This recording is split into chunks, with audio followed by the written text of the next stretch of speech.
Today happens to be the National Youth Day on the occasion of Swami Vivekananda's birth anniversary. His mission was to bring about a change through mobilization of the youth. You too have been referred to as the Swami Vivekananda of today by many media articles. Since you work quite intensively with the young population, especially with the leading institutions of the country like IITs, IIMs, AIMS, etc. Sir, I would like to ask what you think is a major difference in youth engagement from Swami Vivekananda's time to today. Is it easier now or is it more difficult or are there the same challenges? I would request you to please throw some light on this. You see, the youth is always in a peculiar condition. And the peculiar condition is that the body, in a short span of, let's say, 6-7 years, attains almost a sudden maturity. If you consider the lifespan of a human being, 75-80 years on an average, 6-7 years is almost sudden, right? And you are a very changed biological being at 18 compared to what you are at 12, right? It just happens. And you have attained biological maturity, which means you can do a lot of things that adults can, and also you have energy comparable to other more grown-up adults, let's say those who are 30-35 years old, right?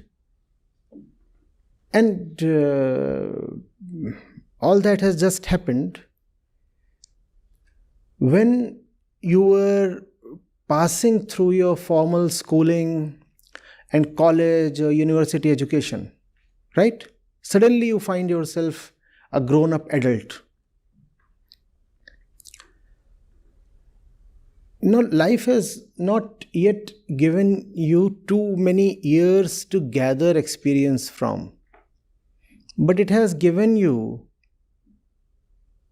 the energy to shake things up, the power to procreate, and the responsibility to build systems, engage with systems, earn for yourself, right? All these things have suddenly come to you. You think of the two important decisions that people make in their lives, which is choosing their education and career. That's the first part of the decisions. And the second one being engaging with another human being of the other gender, and possibly marrying. Both these things get done right when you are quite young, and you don't really know the world too much. So that's the condition of the youth. Having a lot of potential, having a lot of energy, but not having enough understanding. Your schooling, your college education, during which you are growing up, does not cater to your inner development needs. That is taken as a given. It is assumed that the person is growing up in a physical way, therefore the person is also gaining inner maturity parallelly, which is a huge assumption, which is an erroneous assumption. That does not just happen. So what happens is that all this energy that the youth has is driven not by the understanding of the youth, but by the random forces of social, cultural, biological conditioning that operate upon you. That was the situation 100 years back, 120, 130 years back, if you're talking of Swami Vivekanand's times. And that is also the condition today, and that will be the condition forever, because that's how biology shapes up the youth. Right? Puberty used to happen at a certain age. In Vivekanand's time, it happens at almost the same age even today. So in that respect, the youth was vulnerable then, and the youth is equally vulnerable today. In the blink of an eye, the kid who used to play at home is entrusted with the responsibility to earn, make life decisions, choose a career, choose a partner. And all that happens, I said, just so quickly. Has the youth been equipped decently, responsibly to take all those decisions? No, that does not happen. So instead of understanding, what we have is conditioning. What was the conditioning operating at the time of Swami Vivekananda? The conditioning was twofold. Biologically, in the physical sense, the youth of that time was not quite strong. And mentally, the youth had been conditioned to believe that life is all about weakness and misery and defeat and subjugation. The genius of that monk lies in challenging both these conditionings. He said, first of all, you need to be physically strong. If you are little and weak and sick all the time, then there is not much that life can offer you. He said, strength must be the first quality, and weakness must be considered as the foremost problem, even the first sin. Weakness must be considered extremely abhorrent. Any feeling of helplessness or subjugation has to be kept aside. So he said those things, but if you see what he was challenging, he was not really challenging weakness, he was challenging conditioning. It's just that in those times, conditioning expressed itself as weakness. If you look at the average height of a 20-year-old today, you take a sample, 100, 200 youngsters, all 20 years old, and you look at their average height and average weight, you'll find the average height a couple of inches more than the height that was there in 1890 or the year 1900, Swamiji's times. Similarly, weight. You all have gained in weight. The youth of that time was quite emaciated. And if you look at girls especially, the difference in height and weight might be even more significant. Now, I'm saying this from my hunch. You can corroborate the data from wherever it is available, if at all it is available. I think the data will validate what I'm saying. So there was a lot of weakness at that time, and poverty, and subjugation. India had simply been crushed and trampled over. And there was so much illiteracy. And the result was that the youth was in a state of complete lack of self-assuredness. Instead, what the youth had come to believe was that misery, defeat, weakness, surrender, meekness is the only and inevitable way of life. Just bow down. Bow down to life, bow down to oppressors, bow down to poverty, bow down to ignorance, lack of knowledge, bow down to all the random forces of situations that hit a human being. Swamiji said, no. That's not the truth. That's simply the way you are conditioned. Mind you, that's not the truth. That's simply the way you are conditioned. So, it is important to remember that the central work of Vivekananda was not really against just weakness or ignorance or whatever. It was against conditioning. It's just that conditioning expressed itself at that time as weakness and illiteracy and helplessness and ignorance, right? Now you tell me, as the youth of today, what does conditioning express itself as today? Because had Swamiji been alive today, he would not have conveyed the same message he did a century and a quarter ago. The message would have changed because the conditions have changed. See, the work of a spiritual revolutionary is to bring the truth to you. And what is the truth? Truth is not a concept.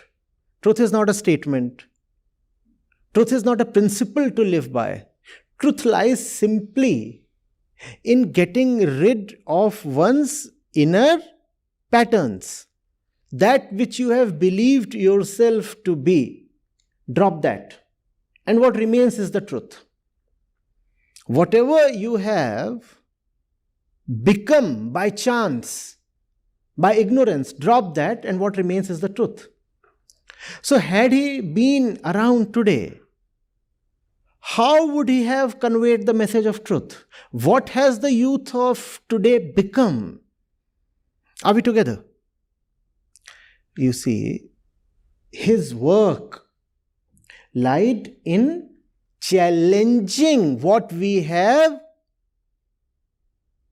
erroneously, falsely become.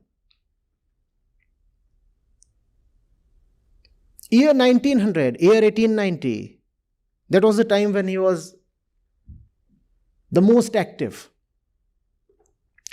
What had the youth become then? At that point, what was the condition of the youth? You remember conditioning. How had the youth of that time taken shape? What was the condition? What were they thinking? What did they look like? What was their belief system? Think of that. What were they saying? Let's say you meet someone from that time, right? 20 years old or 25. And what is that person saying? What is that person saying? Come on, please. First of all, how does he look? He or she. How does he look? Famished. And skinny. Because famished, hence skinny. And is he well read? What does he believe in? Superstitions. Wonderful. Lovely. When he looks at a white man, how does he feel? Inferior and afraid. Right? And what else? How does he, for example, look at other castes? Let's say he belongs to one of the so-called upper castes. How does he look at the so-called lower castes? Now this fellow himself is in tatters, but he is looking at a fellow human being, a fellow Indian, as untouchable, probably. Huh? How, if he is a male, how does he look at women? Lower, inferior beings. Right? And he is conditioned to believe all of that. Probably he is a flat earther. Quite probable, right? Does he know where America is? Quite possible he also looks at other communities with a lot of distaste. Right? How much geography or history or biology does he know? Not much. The literacy rates had plummeted to almost single digit levels in most parts of the country by that time. Such was the devastation, such was the havoc wreaked upon the education system, especially after 1857. People were not getting to learn, to read, to write. The existing system of education had been devastated. And no alternative, no mass-based alternative at least, had been created. So people were largely illiterate. So that's his situation. And when you look at him today, what do you say? Oh, he is so blinded by his beliefs. You know, when you look at him, you will say, a poor fellow. Inwardly, that fellow is very, very confident. He was so confident that in some way, he actually managed to obstruct Swami Vivekananda. One of the reasons he died so early was because he faced such stiff resistance, not from the Europeans or Americans, but from the Indian population itself. He did the best he could. And that was not really the age of technology. A lot of travel that he undertook was quite a burden on the body. Very painstakingly he traveled. Sometimes on foot. He did not take care of his food, his health, his various diseases. And before he could be 40, he was gone. Think, who troubled him so much? Who troubled him so much that he had to depart? And he was a well-built man, strong. Pretty strongly built. And it's not as if he miraculously just chose to disappear or depart at that young age. He was brought down by ill health and disease. Who troubled him so much? Think of it. Who? And he's a strong man and he's a well-read man.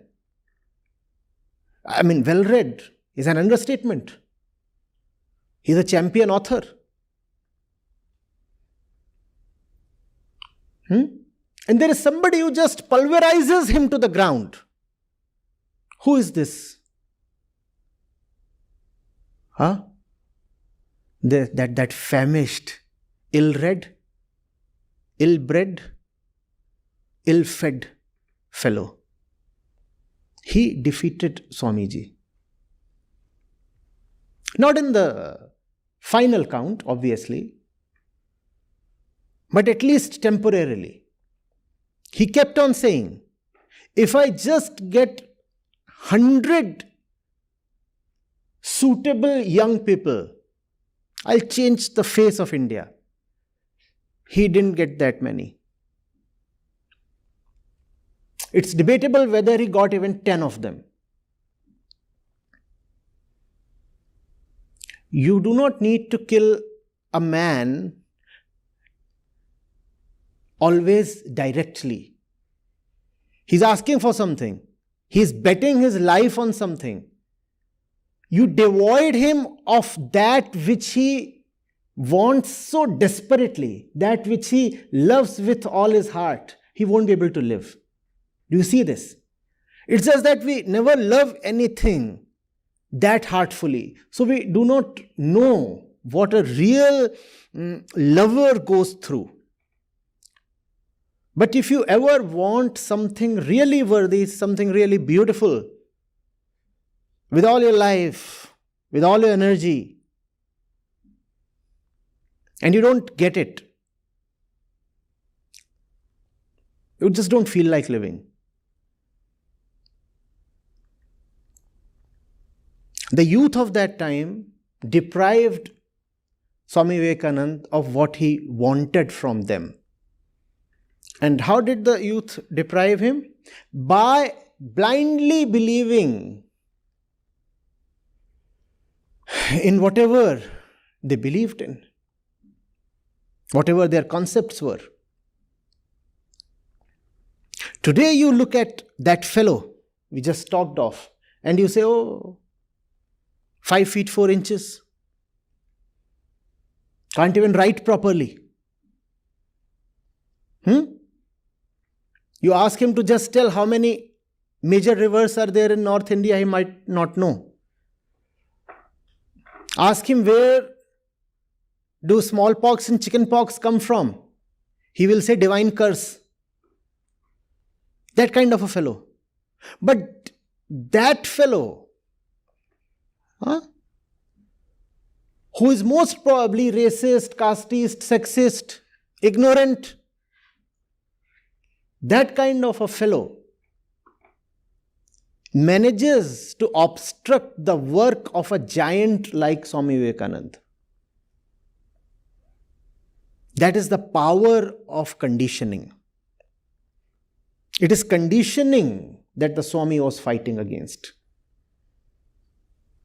It's always possible and easy, rather, to look at someone else, especially from some other age, and see very clearly that the fellow is conditioned. Right? For example, today, if that fellow, imagine him standing here. Imagine.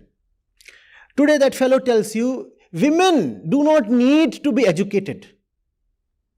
You won't even feel like countering him, right? Some of you would laugh at him, others won't even feel like laughing at him. You would simply want to look elsewhere at something that is more pleasant, more meaningful, more sensible. But that fellow is very, very confident. He's saying, but women, they are for the kitchen and taking care of the kids, and what do they have to do by studying, reading, educated? I mean, will they wear coats and pants and go out to work like men? Ha ha ha. He'll be very sure of himself. He'll be, catch that word, he'll be very sure of himself. That's what. When you are so sure of yourself, then you can defeat even the most beneficial, most benevolent power that stands in front of you to help you, to uplift you. Conditioning manifests itself in, come on, repeat the word, sureness. And what's the popular word for sureness? Confidence.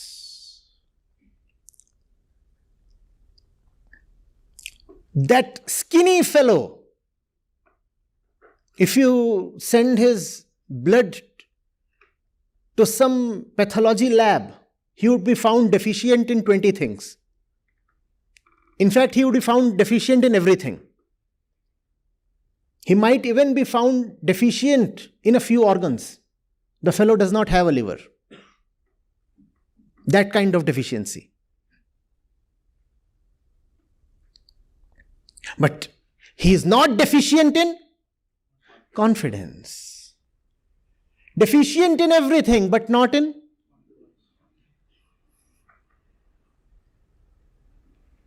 And that's what troubled Swami Vivekananda so much.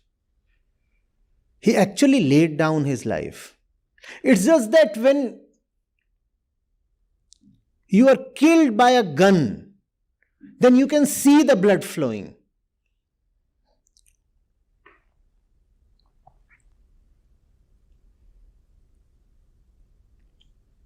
Or when you wear a crown of thorns, as Jesus did, again you can see the cruelty there, out there, in a very obvious way.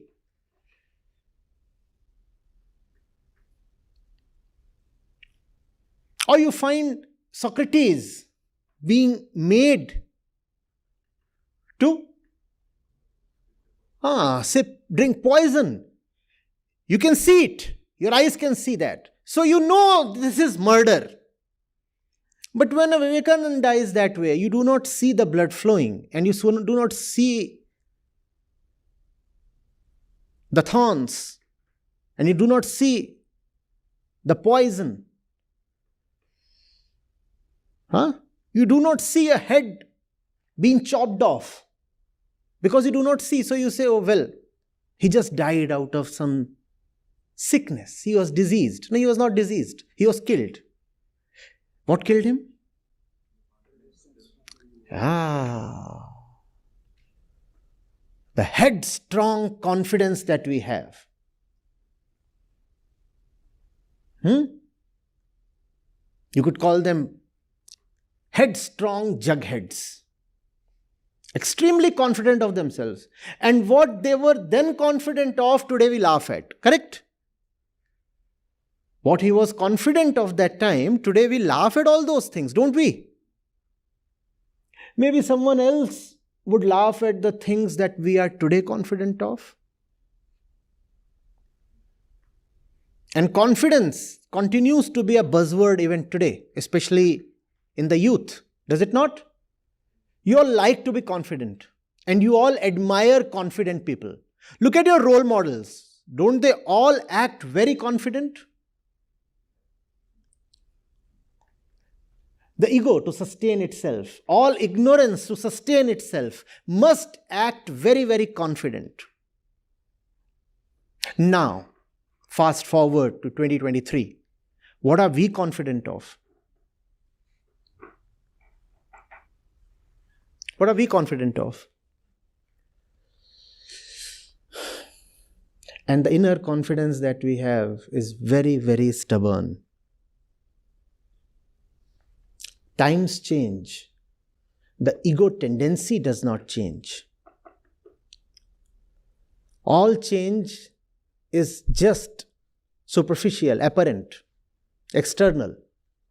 Internally, human beings continue to be the way they always were. What are we confident of? Obviously, if Vivekananda comes here today, he will not tell us to be physically strong. Most of us are already reasonably strong, right? You have gyms. The nutrition that you take is more or less okay. All kinds of sports facilities are there, right within the campus.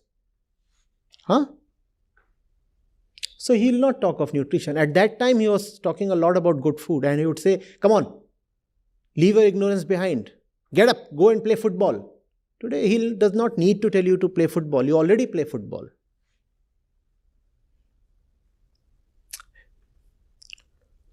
What will he need to address today? What are you confident of today? Hint. You will resist him every bit as much as that fellow from the last century.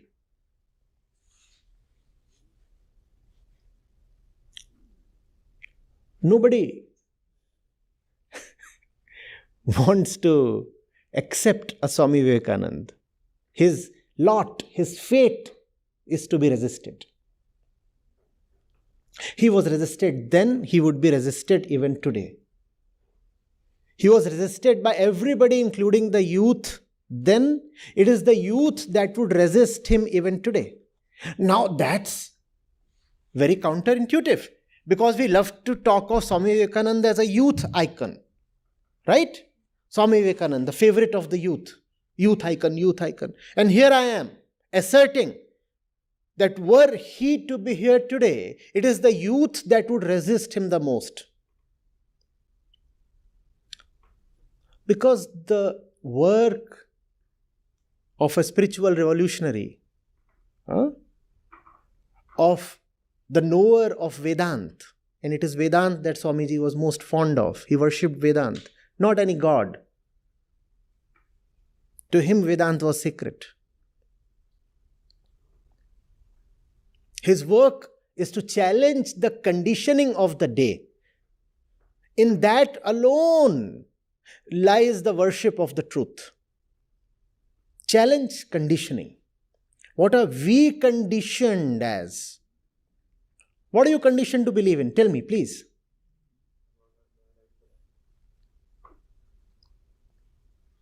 His work would be equally difficult today. Beliefs have changed. The believer has not. The one who loves to live in beliefs has not changed. It's just that he has changed his beliefs. So there was one set of beliefs then. Be with me, come on. There is another set of beliefs now. But the tendency to live in beliefs has not changed. He'll have an equally tough task today with you guys. You will not Christian him as a youth icon. After he is gone, then another generation would. Not you. We would not like to listen to him. Listening to someone who brings the truth to you is always a difficult task. The nature of truth is that it cannot be pleasant, irrespective of how much you try to sweeten it or smoothen it.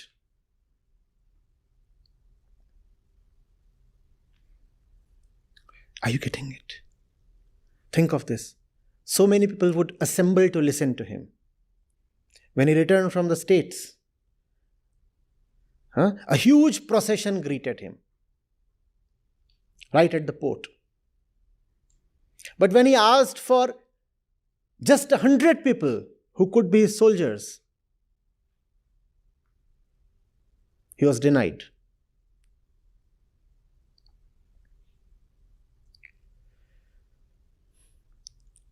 Beliefs are superstitions. Just that it is easy to call the other superstition as superstition. Our own superstition we call as a sacred belief or holy culture or passion, right? In a non-religious, non-cultural context, your personal belief you will call as your passion, but even that is superstition. And when that is challenged, one does not like it. The superstitions of that time are quite evident. The fellow is, for example, saying that snakes live for 2000 years. Or that a certain tree turns into a beautiful lady every fortnight. And today you can laugh those things away. How about the superstitions of today? Have we tried to inquire the superstitions that we carry? Come on.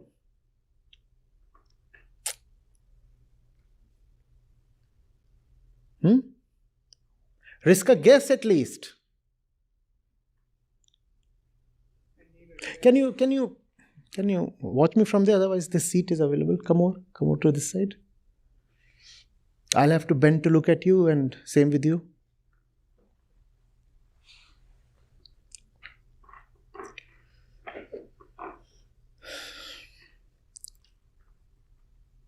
Yeah, what are the superstitions we carry?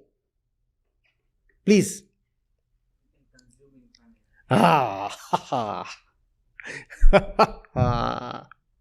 Consume, consume, and consume. Consume. Come on. Have more. That's the purpose of life. Happiness is the purpose of life, and happiness is obtained through consumption. Happiness is the purpose of life, and happiness comes through consumption. And Swami Vivekananda will again have to fight this superstition till his last breath. And he'll again be defeated. We'll not let him win. Consume everything you can lay your hands on. Consume your own body, consume somebody else's body, consume all the resources the earth does not even have to offer. Consume the plants, the animals, the mountains, the trees, the rivers, the air. Consume just everything possible. Have it. We don't like to call it a superstition. We'll say, oh, but it's a choice. It's a way of life. It's not even a way of life. It's a purpose of life.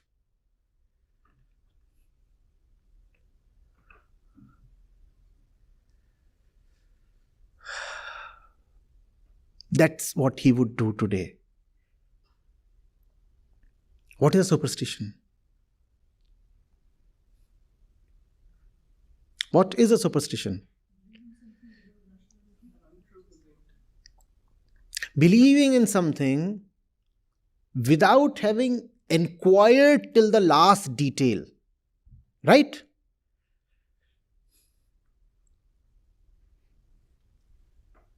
And when I talk of the last detail, do you know what I mean? The belief is something here, out here. This is. When you want to go to the last detail, you have to think of the believer. Who is the believer? You have to look into the fact of the belief, obviously. And then you have to go into the mind of the believer and ask, why does he have to stick to this concept or assumption? Why does he have to stick to it? And that's when the inquiry is complete. And if the inquiry is not complete, whatsoever you hold as true is not only belief but actually superstition. Superstition. And our education, the thing that we talked of right in the beginning, does not equip us to go into self-inquiry. We do not know why we think the way we do. We do not know why we desire the way we do. We all want so many things in life, but we do not know why we want something. And if you do not know why you want something, whatever you want will be perilous to you. Irrespective of what you want, it will hurt you.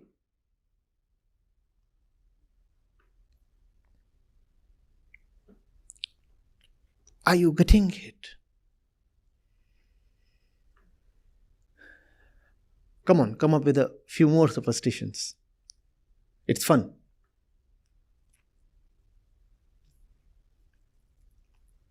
Come on. Yes, technology and technical growth can offer you redemption from your suffering. Technology can only do what you want it to do. Technology is a slave. Right? Your imagination comes first, your desire comes first, and then comes the technology. Correct?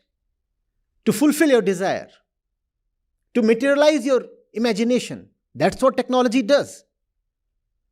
If your desire itself is a rotten thing, how can technology help you? Please tell me. Your desire is to kill the other. You come up with the most powerful fusion device possible. It's a state-of-the-art thing. The greatest hydrogen bomb ever made. Where is that coming from? Your rotten, hateful desire to kill the other. And why do you want to kill the other? Because he does not worship the same God as you do. because you want a piece of land and the other does not agree. So you want to kill him. Such an animalistic desire, right? But to fulfill this desire, what do you use? The latest, most modern, state-of-the-art technology. What can technology bring to you? If you are inwardly rotten, what can technology bring to you? Technology will simply become an expression of your inner diseased state. Right? What other superstitions? I hope we are capturing this. This is very important. Yes. The belief that tomorrow will be a merrier day and just preparing solely for tomorrow and not living the moment today. See, wherever there is desire, there has to be a wait for tomorrow. What does a life based on desire mean? Work today based on your desire, and tomorrow you will have fruits of your action. So you'll have to necessarily live in tomorrow. And what does that entail? Something very dangerous. What that means is you cannot live in love. You cannot work in love. You cannot do something just because you love it. This quest for tomorrow means that all the value has been postponed to the future. Where does value lie? Where does value lie? In the desirous mind, where does value lie? In the future, because that's where the imagined fulfillment of desire is. No desire gets instantaneously fulfilled, right? What is the nature of desire? You desire something, then you work to attain it, and you attain it 2 days later. And 2 days later, you imagine that you will be fulfilled. It's just that 2 days later, there is something else. And you're never really fulfilled. But forget about the future. What does this continuous state of desire do to the quality of your existence, which is right now? It leaves you deprived, impoverished. You have nothing right now. Everything has been scheduled to the future. All the goodness, all the fun, all the joy has been marked to the future. So how are you right now? That nobody wants to talk of. Come on, become something. Now all becoming again lies in the... So how are you right now? Blank. Nothing. I have nothing. I have nothing. But nobody wants to call it as a superstition. You see, the usual superstitions have all been killed by science, mostly. Because they were objective superstitions. Right? Like, you must not take food at the time of the lunar eclipse. Now that's an objective superstition. It has something to do with objects. Which objects are we talking of? The moon, the earth, and the food. All these three are objects. Now science will defeat all these superstitions because science is very well equipped to deal with objects. So all the objective superstitions are gone. Swamiji would be very happy. But then he will look at the other side, the subjective side, and his face will turn pale. All the superstitions are now subjective. And how do you defeat them? Objective superstitions can be defeated. For example, it was superstition that, let's say, the Nazi blood is superior to and purer compared to the other races. How was this defeated? You just take blood samples and compare, and science has defeated that, right? So we kept talking of the pure Aryan blood, and nobody talks of that today. There's nothing called the pure Aryan blood. You could be an Aryan, a non-Aryan, you could be anybody. Blood is blood. Science defeated that. But if you say, in your mind, for example, that getting settled quickly or getting retired quickly is the purpose of life, how does science defeat that? Tell me. Science has no answer there. And that's the superstition of today. Hustle. Earn quick bucks by doing any damn rotten thing. And then retire at 35. And if you don't feel like doing that thing exactly because it is so rotten it cannot be done, then listen to some huge money bag industrialist, capitalist, influencer or motivator and push yourself back to that same rotten job so that you may retire early. Science has no answer to this kind of superstition. Because it is, come on, be with me. Subjective. Science cannot deal with subjective things. You fall in love with a pig. Science cannot correct you. All that science can tell you that it is a pig. You still say it's my subjective decision to roll in the shit with the pig. The science will remain silent. What can science do now? Science can at max tell you what all kinds of bacteria are present in that filth. Beyond that, science can't do much. It's a subjective thing. And the superstitions today are all subjective. How do you fight that?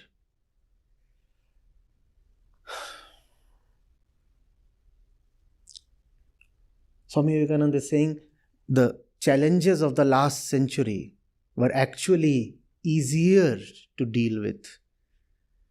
At this moment, the challenges are almost impossible to tackle. You could demonstrate to someone that his belief is a mere superstition. But how do you demonstrate that your subjective concepts, your way of life, your principles, these are all just worthless, false, baseless? How do you demonstrate that? It's very difficult. And the youth has been greatly indoctrinated today, especially in a country like India, because it's a young country. So if you can capture the youth, you have captured everything. You have also captured the future, right? The ones who are young today will be the earners of tomorrow. Catch them young. That's how they say. Catch them young. And you have been indoctrinated. That which you think of as normal is not at all normal. To that fellow, see, he's still standing here. Do you see him? To that fellow, it is very normal to think that the sun goes round the earth. And he says, but I see that happening every day. Rises this side, sets that side. The sun obviously goes round the earth. It's a very normal thing. Don't you have common sense? Come on. When you will dispute what he says, what will he say? Can't you see the obvious? It's commonsensical. The sun goes round the earth. Think of what all is normal and obvious and commonsensical to you. Please do that. It is that which you take as common sense that is defeating you. That is a nemesis. That is killing you. That which you think of as obvious and certain and feel very assured of. So assured of that you don't even want to question it. That's what is defeating you.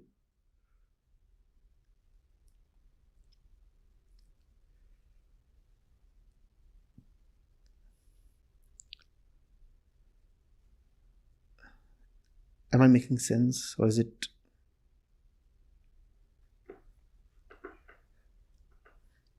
I'll do my BTech. And 3 roads arise from there. Or maybe 4 or 5 max. A job, MS, MBA. Or I go and fall into the lap of my family and say I'll be part of the family business. That's all? That's all? Start, it's fine. How do you know that all this is not a superstition? Come on, please.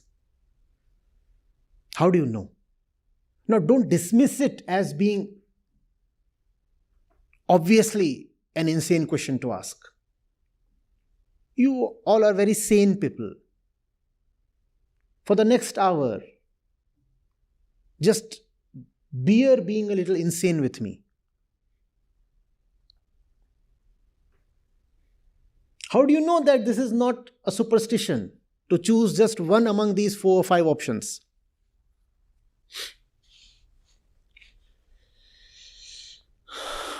Please tell me.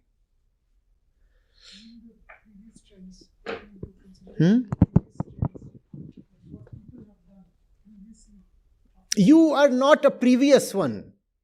You are a current one. The previous ones are all dead. And they didn't live exactly glorious lives. Why do you want to emulate them? The friend we have standing here is also a previous one. Want to be like him? Why not? If the old is to be emulated, let's go for the older one. And why stop at the older? Let's go for the oldest one. The one who is in the cave, in the jungle, sitting on the treetop and chasing monkeys from there. Why not copy that one?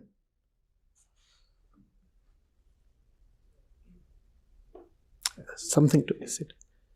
So we live in a country like India, where the daily need of a person is to have a piece of bread and butter daily. So if you do not choose any of the 4 paths and try to think that I'll speculate today and maybe after 2 to 3 days I will go on to some other thing that will give me bread and butter, that is not how the life works. You can't stay impoverished for say more than 4 to 5 days. So how do you know? So How you do can't you know? exactly. Just a question. Yes, sir. A superstition involves something that you have not inquired into. How do you know that bread and butter is possible only via these 4 or 5 paths? How do you know? What's the basis? How much have you seen the world? How much have you inquired? How much knowledge, experience do you have? At this young age, how do you feel so convinced that unless you follow the well-trodden path, you won't even physically survive? You're talking of starvation, as extreme as that. Yes, sir, I would like to counter that. Sir, see, the thing is that when you're talking about living in this world, it is not only that a person as a whole is living. It is not Mahabharata going on that Lord Krishna can pause the time and everything will, and he can say any sermon and then that can be believed, or he can do any action and ask other people like for example, when this Karan was killed, the brother of Arjun, stepbrother of Arjun. Leave all that aside because all that is not fact. Fine, sure. So we'll what's leave the thing? We'll leave that. Sir, so whatever happens in this world is a mutual thing, a mutual action by you and the surrounding, how it reacts to you. So the thing is that if you are not doing some work, or maybe you're thinking that there's some other path which may lead you to some work, like you said that there are only 4 options after engineering, 4 to 5 options maybe. So in that way, you would be I think that would be correctly the way to think as it is, because if you do not work into a particular direction, or if you are trying to choose a new path, it's most probable that the surrounding people would not react to you in the same way. How do you know? So that's a known fact. How do you know? Again, that argument of obviousness. How do you know? Very obvious. So, okay, fine. I'll give you an example. No. My question is, how do you know? Yeah. I'll give you an example. The question is, how do you know? Not give me an example. How do you know? It's an epistemological question. How do you know? Sir, can you speak? Sir, you give podcast on YouTube. Is it possible for you to say something against the Prime Minister of India today in your podcast? I actively say when I need to. Sir, but even the Prime Minister probably knows that. Sir, but that would lead you into trouble. Probably Most it already certainly does, but fine. Sir, it's okay. So, sir? It's a subjective thing, right? So, exactly. My question was, how do you know? Get into that. How do you know that you'll starve if you do not take these 4-5 paths? Sir, because it is scientifically proven. Scientifically proven. Which journal, which research paper, which lab, which scientist? So that I do not know exactly, but Then how do you know? sir, because that is what we have been taught in our earliest classes when In we your were in classes, school. which book, Sir, textbooks. which particular syllabus, which board do you come from? Sir, ICSE. Any other person from ICSC here? By the way, I too am an ICSC product. Did you have any book that told you that you will starve if you do not follow any of these 4 paths? Any course, any book? How do you know? Sir, you need money to survive, right? How do you know that you won't have money outside these 4-5 paths? So you don't have time to speculate over that. Please, Mike, quick. It's just that we have seen other famous people who are at a good position right now, and we know that they have taken those paths. So we try to replicate their path, saying that if we take the path, we will also reach at where they are right now. Okay. How do you know wherever they are actually feeling okay? How do you know? We don't know that, but because of the fame, the popularity, the money that they have, Somebody is famous. Yeah. Look at the logic, please. We are saying somebody is famous, so I want to be like him. Now, anybody can be famous for whatever reason. Good, bad, whatever. You want to be like somebody who is famous, but how do you know that his own position is something that would give you whatever you want? Peace, fulfillment, joy, fun, whatever. How do you know? But what if something you want is being famous itself? It's not. How do you know being famous will give you something that you would really enjoy? How do you know? You can be famous overnight. You can be famous tomorrow morning, right? It's quite possible in the age of social media. And you can actually plan it out. You want to be famous, you can be famous before the session ends. And all that happens. We know how things go viral and what all things go viral. How do you know being famous will bring to you something that would please you? How do you know? We don't know it until we reach that path. Right. How have you chosen a destination without knowing anything about the destination? How have you can even choose, but how have you simply committed yourself to that one thing as obvious and the right thing and the purpose of life? How have you done that? Our belief. Because it's our belief That's what. It's just blind belief. That's what he was fighting. Blind belief. One of the beliefs of those times was that the white man is made to rule. And if you challenge that belief, you will have a hard time, not among the white ones, but actually more among the brown ones. How do you know that you're not living in similar beliefs today? Similar in the sense of the believer remaining to be the same. The beliefs have obviously changed. How do you know anything you believe in is of any value? And it's not impossible to test things out. Inquiry is possible. And it's not as if it takes an entire life to inquire.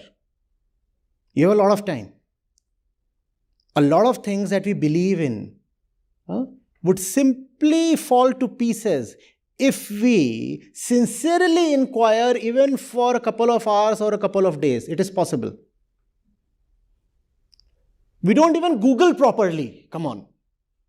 Look at most of the stuff that is circulated on WhatsApp, etc. Have those people even Googled for the facts?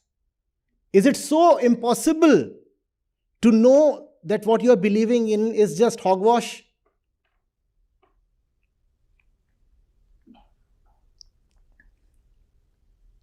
You want to be like someone. Have you even bothered to look at the facts of that person's life? Obviously, you cannot enter his kitchen or bedroom and look for first-hand information. But have you even bothered to glean through the publicly available information? Have you? How then have you accepted that person as your role model?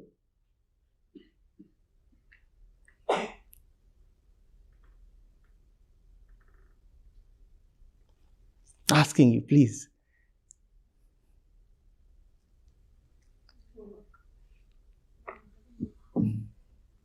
Son, how do you know? So, That question has still not been answered. Still not been answered. so the human brain works in the way the previous experiences have taught to him to be like. Sir, in that way, sir, if you could say that maybe 150 years ago Swami Vivekananda believed in a certain kind of a ideology. No, he didn't believe in any ideology. No, I mean certain principles that No, he didn't believe in principles. So you said right now No, I didn't. So that the stubborn man at that time was not The stubborn man had principles. Swamiji didn't have principles. He was a destroyer of principles. So but you eventually, if you're destroying some principle, you are entrusting How some. do you know that destruction of principle is another principle? How do you know? Why do you come to such quick inferences? Sir, I think that's really the problem is we see what others are telling us. We do not go to the last details about everything. So that's what I think superstition was, is and will remain. Right. How now? What to do about it? I don't really know what we can do about But it. you're already doing something about it. By acknowledging that that is the biological tendency of this animalistic brain. I think the first step itself is acknowledging the problem. Acknowledgement. Yes, that's the first step. Acknowledge that beliefs come quick and cheap. And they are most likely to be not only false, but very, very dangerous. They'll consume your entire life. They'll consume your entire life. You could even say a man is nothing but his bundle of beliefs. You have to be very, very careful the bundle that you are carrying. That does not mean there are good bundles and bad bundles. All bundles are just bad, just as there are no good diseases. That's what I really think. Yes, wonderful.